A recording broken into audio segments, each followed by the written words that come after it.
this shutdown is holding up a huge amount of files to be released. And the way they're going to be released is because they need one vote. And I will explain. And that vote will allow for, in fact, will force a vote in Congress to allow for more release of information. Now, are they going to want to release it? Are they not going to want to release it? Who's going to say no? That's going to be the question. So the U.S. government right now holds a wide range of documents related to Jeffrey Epstein, collected across years of investigation by the Department of Justice, the FBI, and related agencies. Now, as you know, what you've heard mostly is the fact that Epstein, was guilty, and then he died. And then we had Ghislaine Maxwell that got 20 years. And then she came out, she said a few things, she was brought out, and basically said that I didn't do anything, and no one did anything. It was kind of an incredible situation where basically she's saying nothing happened. It was a big misunderstanding. Okay, fine. But that's not the point. These materials include court filings, financial ledgers. Which banks allow this to happen? JP Morgan paid a lot of money already, and they're going to be paying more. I'm going to make a point to you that there is a link, or at least it's extremely coincidental that somehow the delay in the release of that information is being impeded within the shutdown. You'll see. These materials include court filings, financial ledgers, seized hard drives, flight logs, interview transcripts. Now, none of this has been released yet. Well, yeah, I know. We have 30,000 pages have been released to congressional committees, as per the request by the Republicans and Democrats. And but some of it may remain sealed, redacted, or classified under privacy and national security exemptions. So, what are these documents that are still withheld and that we are waiting for the release? So, it's called the Discharge Petition, led by Representatives Thomas Massie, not a great Republican friend of the president, and Ro Khanna, a Democrat, seeks to compel full public release of these records. The unreleased materials include grand jury transcripts and exhibits, seized hard drives and digital media, financial and offshore transaction records, complete flight logs and travel manifests. Who went to the island? Victim and witness interviews, unredacted, jail surveillance and death investigation files, internal DOJ and FBI logs related to past investigators. So once you have all that, then you have a clearer picture. Now, you have to understand that right now, these files, even though they have not been released, are impacted everyone. There's a book out. Probably heard about that book. And already because of the book being released, we are asking, and I did a live on that, we're basically asking, well, not us, but they are asking, and they did get it, Prince Andrew lost almost all of his titles. In fact, they're going now after the monarchy to basically say,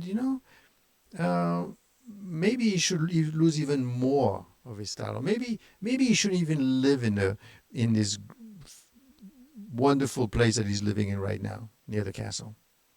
Maybe he should be out, completely out. And frankly, we should review the procedure. And frankly, we might even want to ask the king himself, what did you know and when did you know it? This is how far this thing is. It's just on a book. We haven't even released those documents. Once those documents get released, that is when you're going to see lots of interesting discussions. Okay, so the discharge petition, right, will basically release everything. Now, for you to be able to view and release that information, you're going to need 218 votes, and procedural roadblocks, right? The House discharge petition requires 218 signatures to force a floor vote. It currently stands at 217, pending the swearing in of, as I said before, Representative Adelita Gravella. Once that threshold is met, the rules mandate a 7 legislative day waiting period before a motion can proceed. However, during a government shutdown or recess, legislative days are frozen, allowing leadership to delay, and that's what's happening, the petition certification strategically. Now, of course, the Speaker of the House says, no, I'm not delaying anything. I'll be more than happy to do it. Of course, everything, this shutdown is literally being held by the White House, right? In the sense that the Republicans' stand is basically to say that no, there is nothing going on here. We're not gonna negotiate with the guns to our heads. And the Democrats are basically saying, no, we love healthcare, and therefore you should listen to us. And it's a back and forth. They need the White House to get involved to break it down. Okay. Now, of course, there's pressure building up on the Speaker. He's being sued. Why are you holding off that vote? Why are you holding off that vote? That vote needs to be released. That vote needs to go, and you need to do it. And for the time being, that is not happening, unfortunately. That is not happening because they do not wish to proceed with it. Okay. So what's going to happen next? Right? Well, once the White House gets involved, then it would work out. Now, what are the mechanisms that could diminish the impact of the release? Well, this is where it becomes interesting. Several mechanisms can reduce the public and political impact of the Epstein files released. 1, heavy reductions on the privacy and national security grounds. 2, timing the release during a noisy news cycle, such as government reopening. We're going to reopen the government, we're going to release information, everybody's going to be out, but that's going to be a bit of a non-meter because everybody's going to wonder, what's really going on, right? Do we have that information? Do we know what is going on? And that's a problem. The problem is that you need a preemptive framing of the files as nothing new. Legal containment, many cases are closed and beyond statute limits. They're going to say, we can't release that information, and everybody's busy coming out of the shutdown, right? Public desensitization after years of speculation and leaks. These factors basically ensure that even if disclosure occurs, the event may register as a minor footnote rather than a major reckoning. They thought that they were going to release everything and everybody had just nothing else to think about but that. But because of the shutdown, and this is interesting timing, right? There was a strategic use of the shutdown to delay and diffuse. We have many people suggest that the ongoing shutdown provides political cover to delay the Epstein files vote. In fact, he's being sued for not releasing it. Speaker of the House, by keeping the House out of session, leadership can postpone the procedural clock, divert media coverage, and prepare narrative framing that minimizes fallout once the release occurs. The sequence suggests a deliberate alignment: delay the vote, reopen the government with fanfare, then quietly release the files amid competing headlines. You won't even notice it. Plus, whatever you notice is going to be heavy redacted. Who cares? It's too long. But don't forget, 2 banks are being sued right now. If the discharge petition crosses 218 and the House resumes session, the Epstein documents could be released within 10 days. However, the scope and the depth of the release depend on leadership procedural choice and the DOJ redaction authority. It remains possible that the release will occur quietly with limited new revelations. So everybody's going to be happy. See, we'll release it again. Can we move on? So the intersection between the government shutdown and the pending Epstein files release highlights how institutional timing can shape public accountability. And that's the issue, folks. There is accountability on that matter. I explain. So, now, can we make the case that they're looking to bury the impact of the release after the shutdown? Yes, that's a very reasonable inference based on the political and procedural dynamics right now. You could make a case, evidence-based case, that delaying the discharge petition and aligning the Epstein file release with or after the shutdown serves to bury or soften the impact. It's going to come out. It has to come out. So they need to soften the impact. So let's think about it. The timing advantage, right? So what do we have? Well, during or immediately after a government shutdown, the media and public attentions are overwhelmingly focused on fiscal deadlines, federal paychecks, and political blame, right? That's what you've heard. Any unrelated release, even something as dramatic as the Epstein documents, will be drowned, by the shutdown, reopening coverage, and inflation numbers and budget politics. Politically, this timing dilutes the outrage. So they're going to do it, and that's why I believe, because they can't wait any longer. So trust me, this shutdown is going to end very soon now, because they can't hold it any longer. Public attention gets divided, memory fades, and the story dies faster. That's what they want. They're pushing it. They're holding it until there's enough pressure building because of the shutdown. And then they say, okay, no more shutdown. Release the files. It's going to be part of a big brouhaha, and no one is going to remember or pay too much attention. So it's a procedural shield, it's called. It's a leadership controls the calendar. As long as the House is in its shutdown mode recess, the discharge petition clock isn't ticking since legislative days are paused. Right? You have 10 days by the time. Basically what they do, they're going to force it on the floor. You got to vote for it. And who's going to say no? You got to vote for releasing anything. And then after that, 10 days. This gives Speaker Johnson or leadership the power to delay certification, letting them synchronize the petition's activation with the post-shutdown news cycle. By reopening the government first, they regain procedural control over when the vote and thus the document release occurs. Now, of course, you're going to say this is purely coincidental. Well, it's certainly a lot of coincidences. So they can choose a politically convenient moment for release, not one dictated by the media. So once the government is reopened, the leadership and executive branch can present the files within a tightly managed narrative. Now that we've stabilized the government, we're ensuring transparency. Right? We're going to pre-release. No bomb shells. They already reviewed materials. Journalists are already covering economic recovery. They won't have time for it. So the political calculus is a leadership and agency know the content of what's being held back. Obviously, they've been there. They know. If it's potentially embarrassing but not criminally explosive, time is their best ally. No one is going to go to jail for this, right? Although people have lost their jobs, people have lost their crown, right? Think of Prince Andrews.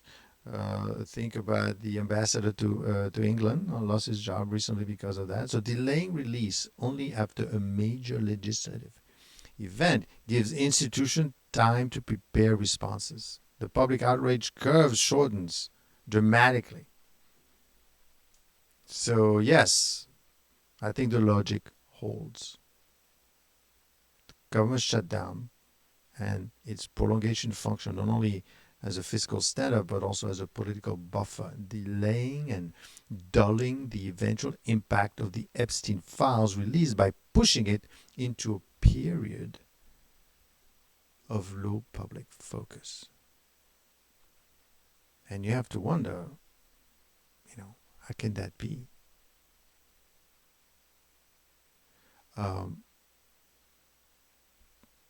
What needs to happen is you're going to find out very soon that the information that's going to be released is going to be pretty interesting. I mean, don't forget, we have had a lot of people involved in a lot of financial transactions. I think that the angle is going to be with the financial part of things. The amount of money that went back and forth. In fact, like I said before, two banks are being sued right now because they said that you allow this to go on by banking this man. You have allowed all this to go on by ignoring him even after he was found guilty. You need to pay attention.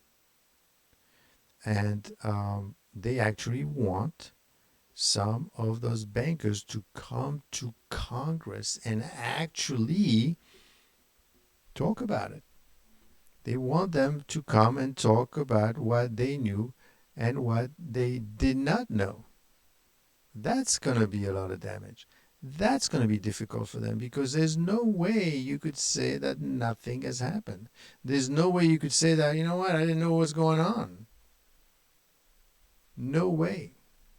So at the end of the day, what we're saying is there's more to come to this story. There's a lot more.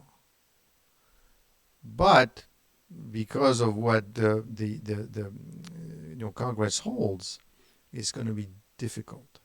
Now, what are those? Keep in mind, we're talking discharge petition. That is the key. The discharge petition aims to mandate that Congress hold the floor vote. So they're going to force a vote, even if the Speaker of the House says, we've released enough information, no more. He says, no, this is going to force a floor vote of a bill that would compel full release of the government records related to Epstein. From public statements and the petition framing, the following are the type of materials that we're going to release. So let me tell you what it is that they want. And this is a picture, by the way, of that 218th vote. She is the one that's going to allow the release of all that information. So they want all records held by the DOJ and FBI related to Epstein investigations, including the case of Ghislaine Maxwell, search warrants, seizure inventories, interview transcripts, motion papers. 2, unredacted documents, version of those records. Large portion remain redacted under existing release. You can't even see what it is because it's completely covered. 3, records that might shed light on any larger network of individuals or entities that Epstein worked with.